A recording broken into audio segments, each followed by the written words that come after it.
அட்டகாசமா அடிப்பொடியான ஒரு chicken கிரேவிங்க. So gravy, தொக்கு கறி, அதுக்கப்புறம் சுக்கான்னு சொல்லலாம்.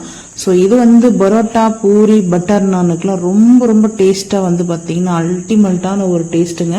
ஸோ அந்த மண்சட்டி பார்த்தீங்கன்னா டேஸ்ட்டை ரொம்ப இன்க்ரீஸ் பண்ணாங்க. ரொம்ப மண்சட்டிலே மட்டும் இன்க்ரீஸ் பண்ணாது, பட் அந்த மண்சட்டியில் குக் பண்ணும்போது அதோடைய ஃப்ளவர், அதோடைய ஸ்மெல்லு ஸோ சூப்பராக இருக்கும். அது வார்த்தையே இல்லை அந்த சொல்கிறதுக்கு. ஆனால் டேஸ்ட் பார்த்தீங்கன்னா அவ்வளோ ஒரு டேஸ்ட்டாக இருந்தது. ஸோ ஒன்ஸாவது பார்த்தீங்கன்னா மண்சட்டி யூஸ் பண்ணுறவங்க ட்ரை பண்ணி பாருங்கள். யாரையும் மண்சட்டி யூஸ் பண்ணுங்கன்னு கம்பல் பண்ணல, பட் யூஸ் பண்ணுறவங்க இது போல் சிக்கன் செஞ்சு சாப்பிட்டு பாருங்கள், அல்டிமேட்டாக இருக்கும். அப்படி இல்லைன்னா இதே சேம் மெத்தடில் நீங்கள் குக்கரில் வச்சிங்கன்னா கொஞ்சம் லிக்விட் ஆகுங்க, அவ்வளோதான். கோகனட் பேஸ்ட்டு ஆட் பண்ணிக்கலாம். ஸோ அந்த மாதிரி ஒரு டேஸ்ட்டில் இருக்கும். நான் கோகனட் பேஸ்ட் ஆட் பண்ணலை, இருந்தாலும் இந்த டேஸ்ட் பார்த்தீங்கன்னா அவ்வளோ சூப்பராக இருந்துச்சு. ஸோ உங்களுக்கு இது போல் பிடிக்கும்னா மறக்காம 1 by 1 பாருங்க. பார்த்துட்டு நீங்கள் அட்டகாசமா சிக்கன் ரோஸ்ட் பண்றதுக்கு சிக்கனை வாங்கிட்டு நல்லா வாஷ் பண்ணி கல் உப்பு மஞ்சத்தூள் போட்டு வாஷ் பண்ணி எடுத்துருக்குங்க. தண்ணி ஃபில்டர் பண்ணி எடுத்தாச்சு. இப்போ இஞ்சி பூண்டு பேஸ்ட் 1 டீஸ்பூன் சேர்த்துருக்கேன். அதுக்கப்புறம் பார்த்தீங்கன்னா எப்பவும் சேர்க்கிறோம் போல காஷ்மீரி மிளகாய் பவுடர் 1 டீஸ்பூன் சேர்த்துருக்கேன். சுக்கா தாங்க செய்ய போறேன். ஸோ அதனால இந்த சுக்காக்கு தனியா மசாலா அரைச்சிருக்குங்க. இந்த மசாலா வேணும்னா சொல்லுங்க, நான் உங்களுக்கு ஷேர் பண்றேன். அடுத்த வீடியோவில் நான் அரைக்கும் போது ஷேர் பண்றேங்க. நான் வீடியோ எடுக்கல, அரைச்சிட்டேன். இதுல ஒரு 3 டீஸ்பூன் எடுத்துக்கேன், இந்த டீஸ்பூன்ல. அதுக்கப்புறம் மேலாப்புல நம்ம ஆட் பண்ணணுங்க. ஸோ அதனாலதான் இப்போ கல் உப்பு கொஞ்சமா சேர்த்துட்டு கொஞ்சம் சேர்த்தாச்சு. நல்லா மிக்ஸ் பண்ணிடுவாங்க.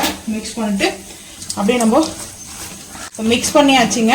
நல்லா கொஞ்சம் நேரம் பார்த்தீங்கன்னா ஒரு 1/2 hour கழிச்சுட்டு மேக்னெட் ஆகட்டும், பார்த்துக்கலாம். இப்போ நம்ம மேக்னெட் பண்ணி வச்சிருந்தோம் இல்லையா சிக்கனை, நான் இந்த மேக்னெட் பண்ண இந்த பாத்திரத்துலேருந்து மண்சட்டிக்கு மாற்றிட்டேன். இப்போ நம்ம மண்சட்டிக்கு பார்த்தீங்கன்னா சேர்த்தாச்சுங்க. நான் எண்ணெய் எடுத்துருக்கேன். நல்லா அந்த எண்ணெய் எப்படி நல்லா மேலாப்பில் கொஞ்சம் மிதக்க எண்ணெய் சேர்த்துட்டேன். நல்லா கொஞ்சம் அது ஹீட் பண்ண எண்ணெய் தான். அதுக்கப்புறம் ஆனியனுங்க, இந்த சட்டி சிக்கனு. ஸோ இது போல் செஞ்சு சாப்பிட்டு பாருங்கள். இப்போ ஆனியன் சேர்த்தாச்சு. கொஞ்சமாக பச்சை மிளகாய் சேர்த்துக்கலாம். பச்சை மிளகாய், ரம்பா லீஃபு, தக்காளி பார்த்தீங்கன்னா அதே சைஸில் கட் பண்ணி வச்சிருக்கிற தக்காளி சேர்த்துக்கலாம். கொஞ்சமாக தக்காளி சேர்த்துக்கிறேன், போதும். அதுக்கப்புறம் கருவேப்பிலையை அப்படியே இந்த லீஃபோட எடுத்து போட்டு சேர்த்துக்கலாம். நான் பார்த்தீங்கன்னா வாஷ் பண்ணி தான் வச்சுருக்கேன். ஸோ இது போல் எடுத்து சேர்த்துட்டு கொஞ்சம் கொத்தமல்லி, கொஞ்சம் புதினா சேர்த்தாச்சுங்க. இதில் முழு பூண்டு கூட சேர்த்துக்குங்க, அது உங்களோட விருப்பம் தான்.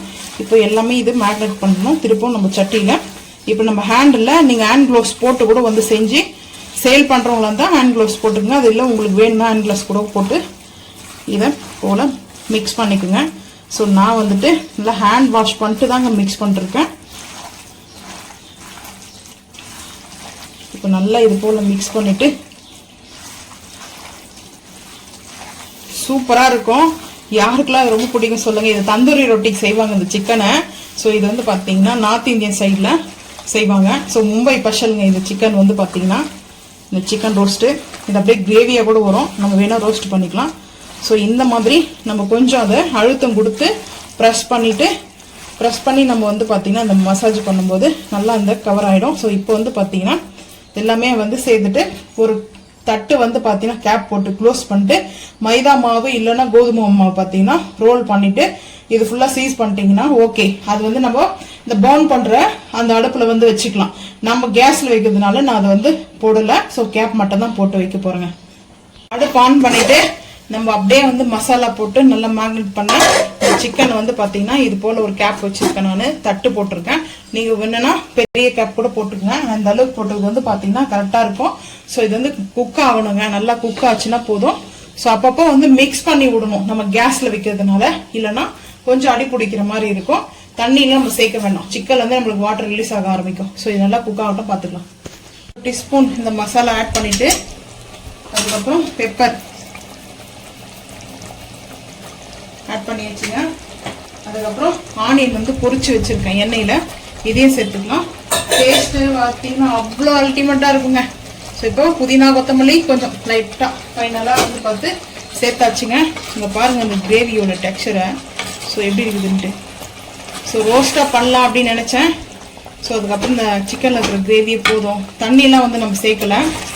ஸோ அப்பப்போ ஓப்பன் பண்ணி மண் சட்டியில் வச்சுட்டோம்னா ஓப்பன் பண்ணி மிக்ஸ் பண்ணி விடணுங்க. இல்லைனா நம்மளுக்கு வந்து பார்த்திங்கன்னா அடிப்பிடிக்க ஆரம்பிக்கும். ஸோ அதுதான் மெயின் வந்து பார்த்திங்கன்னா. ரொம்ப கிரேவியே கிடையாது, அதாவது இந்த ரோஸ்ட் லைட்டாக அதில் மசாலாவோட மிங்கிள் ஆகி அப்படியே ரைஸோ இல்லை சப்பாத்தியோ மிக்ஸ் பண்ணி சாப்பிட்ற மாதிரி தாங்க. ஸோ இது வந்து பிரியாணி சைட் டிஷ்ஷாக கூட வைக்கலாங்க, அவ்வளோ அருமையாக இருக்கும். ஸோ நான் வந்து செஞ்சு முடிச்சிட்டேங்க. ஸோ இதில் தான் ரொம்ப சிம்பிள் தான், நீங்களும் இதே போல் செஞ்சு பார்த்துட்டு மறக்காமல் வந்து கமெண்ட் பண்ணுங்கள். ஸோ இந்த வீடியோ பிடிச்சா லைக் பண்ணுங்கள், ஷேர் பண்ணுங்கள், சப்ஸ்கிரைப் பண்ணுங்கள், பெல் ஐக்கான் வந்து கிளிக் பண்ணுங்கள், மறக்காமல் சேனல் வந்து ஃபாலோ பண்ணுங்கள். அப்போ தான் நம்ம போகிற வீடியோ உங்களுக்கு நோட்டிஃபிகேஷன்